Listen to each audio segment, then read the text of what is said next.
rostro de cine, un crimen fuera del guión, un hombre que vivía entre luces y sombras, fama o culpabilidad. Esta es la historia de Ramiro Artieda. Ramiro Artieda nació el 4 de septiembre de 1889 en Bolivia. Nadie sabe con exactitud en qué departamento ni quiénes fueron sus padres, pero existe el registro de un familiar, Luis Artieda, su hermano. Ramiro, desde muy joven, tuvo conductas violentas e impulsivas muy altas. Estuvo comprometido con una joven muchacha que le exigía una calidad de vida económica muy alta, lo que hizo decidir a Ramiro terminar con la vida de su hermano en 1920 para ser el único heredero de la fortuna. Debido a ser el único sospechoso y que los rumores estaban empezando, su prometido decidió cancelar el compromiso. Pero no puedo casarme contigo. He sabido lo que hiciste en Cochabamba. No puedo ser la esposa de un asesino. Eso son habladurías, calumnias de envidiosos. Las pruebas son claras. Lo que hizo desatar en Ramiro una furia y un odio inmenso hacia las mujeres. Decidió emigrar a Estados Unidos, donde forjó su carrera como actor, lo que le permitió interpretar diferentes personajes con los que cometería crímenes atroces. Nadie sabe con exactitud si en Estados Unidos tuvo alguna víctima, pero cuando regresó a Bolivia después de más de 10 años, su primera víctima fue Margarita Ríos, una joven muchacha que fue violada, estrangulada, encontrada en un edificio abandonado en Cochabamba. Su segunda víctima, Julia Toranza, que fue encontrada en Oruro. Para La Paz se hizo pasar por un director de cine, captando la atención de una muchacha que fue encontrada muerta. Para Sucre se hizo pasar por profesor, captando la atención de María Pérez. Ella fue encontrada en el salón de clases, muerta en noviembre de 1937. Mariana Aramayo, debido a todos los problemas que estaban pasando, decidió que si estaba con un cura, nada le pasaría, que éste le defendería. Pero, lastimosamente, era uno de los tantos papeles que Ramiro estaba interpretando. Ella fue encontrada muerta detrás de la capilla de una iglesia.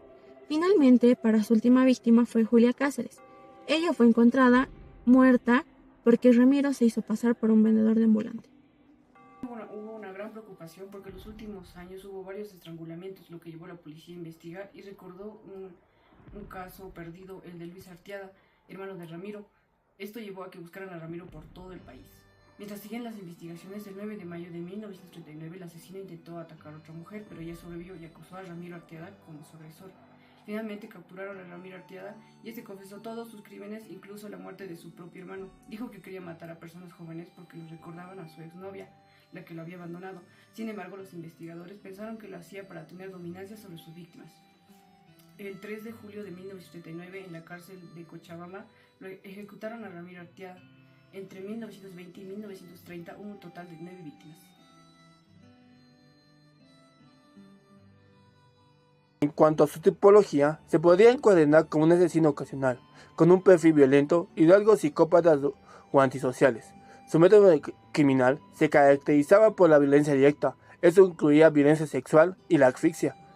Para llegar a sus víctimas, utilizaba el engaño, asumiendo diferentes identidades, como profesor o vendedor ambulante. Sus víctimas principales eran mujeres jóvenes de aproximadamente 18 años. En cuanto a los antecedentes, Ramiro, conocido como el actor asesino, comenzó su actividad criminal asesinando a su propio hermano en 1920, por motivos económicos, fingiendo un asesinato para convertirse en el único heredero. Uno de los primeros ítems de la PSL es la localización o encanto superficial. Ramiro tenía una forma particular de hablar y congeniar con su entorno delictivo. Utilizaba su faceta de actor para engañar a sus víctimas mediante diversas manipulaciones. Punto número 2. Sentido desmesurado de autovalía. Él se sentía superior a la ley. Él decidía según quién vivía y qué es necesidad de estimulación. Artieda necesitaba esa necesidad de atención, entonces viajaba de ciudad en ciudad haciéndose pasar por diferentes personas y así atrayendo a sus víctimas. Punto número 4, que es mentira patológica. Se hacía pasar por diferentes personas, mintiéndoles sobre sus nombres, mintiéndoles sobre qué hacía y qué profesiones tenía, así atrayendo a sus víctimas. Punto número 5, que es estafador manipulador. Hacía una red de mentiras, fingiendo lo que no es, así atrayendo y asesinando a las mujeres. Punto número 6, que es ausencia de culpa. Él no siente ningún remordimiento por haberlas matado, sino más bien sentía esa necesidad. Bueno, hablando sobre el afecto superficial de Ramiro Artieda, fingía emociones y falsas profesiones para ganarse la confianza de sus víctimas. También podemos hablar sobre su insensibilidad, ya que no mostraba remordimiento al frente del daño y asesinato de las mujeres y su hermano.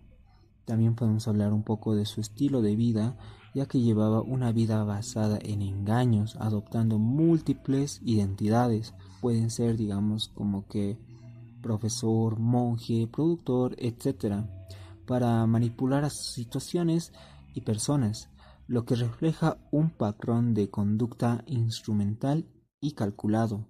También podemos hablar sobre su pobre control de impulso, ya que su reiteración en los actos violentos surge la dificultad para frenar estos impulsos agresivos, manteniendo una conducta delictiva persistente a lo largo del tiempo.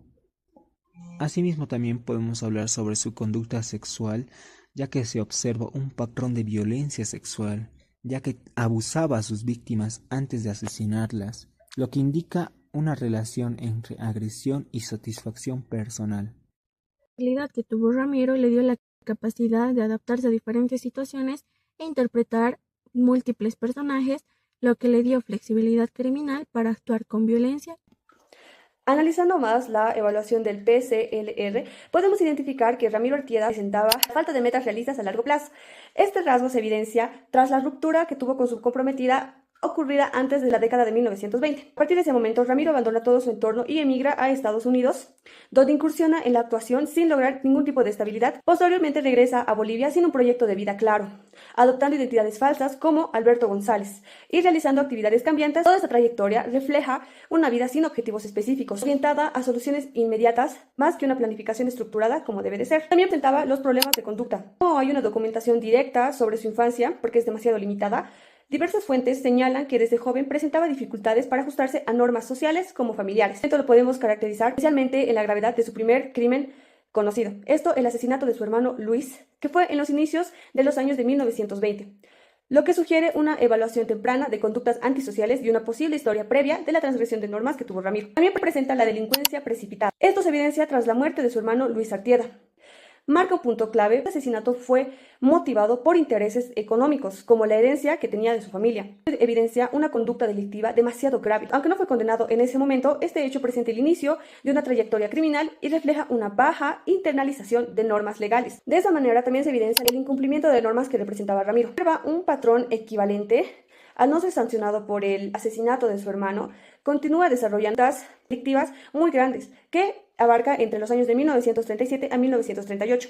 Esto indica que aún tuvo la oportunidad de la reintegración social, pero no logró ajustarse a las normas. También representa una incapacidad para aceptar responsabilidad. Durante su captura, que fue el 9 de mayo de 1939, Ramiro confesó los crímenes que cometió. Sin embargo, en sus declaraciones intentó justificar sus actos vinculándolos a factores personales, realmente a su frustración emocional tras el abandono de su prometida. Este tipo de explicación sugiere una tendencia a externalizar la responsabilidad, atribuyendo sus acciones a circunstancias externas en lugar de asumir plenamente su conducta. Presentaba las relaciones superficiales. La ruptura con su prometida no se puede evidenciar una documentación de que Ramiro acciones formales. Evidencia un patrón de interacción superficial con mujeres entre 1937 y 1938, que fue donde cometió sus delitos. Ramiro establecía contacto con diversas jóvenes bajo engaño. Se hacía pasar por profesor, monje, comerciante, etc. Indica varios vínculos interpersonales inestables, unitarios y sin implicación de emoción real. El análisis de la trayectoria que se pudo evidenciar de Ramiro nos permite identificar diferentes rasgos evaluados por la PCLR que se manifiestan a lo largo de su vida, especialmente a partir de eventos críticos como el asesinato de su hermano Luis